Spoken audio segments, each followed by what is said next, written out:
Hi, this is Rob from, I guess you could call it Robabo sales on eBay. I just started selling my big ugly fire piston. Being bigger in size, this has got a couple better attributes. It holds more tinder in your cup, giving you a better chance of getting your fire lit. These are very reliable. I live in western New York and it's below zero on most outings that I go on in the winter, and this has never failed me. Uh, it also can double as an emergency flint bopper if you needed it to. So I'm going to demonstrate how to use this. I've got a fire lay set. I'm not going to go into detail on how to start a fire, but will show me starting a fire here. It has rained out for a day and a half, so a lot of this material is wet. I went out into the woods and I collected all dry wood from pine trees, some of them dead, and then the branches were pretty soaked, but I split them open and we found dry wood inside, so we're going to hope to get this fire going. I also found a dead birch tree and I stripped the bark. When this stuff goes up, it's just like burning citronella candle. The oil's in it. It's going to stay lit for a long time if I can get this going. So with that said, I will pop the piston. What I've already done here is I lubed it up with some Vaseline. You could use spit if you have to. I also have set in some char cloth.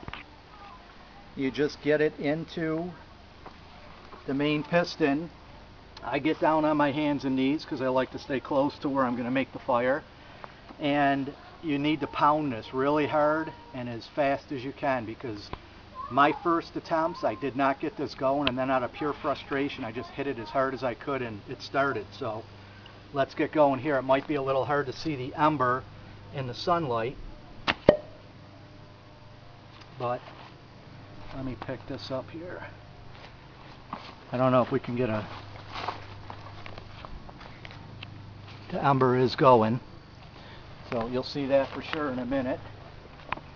And you lay this out into your tinder. What I did today, because everything was so wet, I always carry some jute twine with myself, and I just cut 6 pieces about 6 inches, and I just stripped them and made, you can see this little tinder bundle.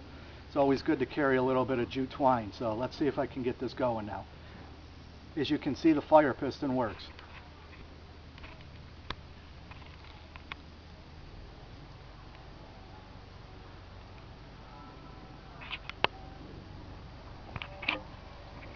And we have fire.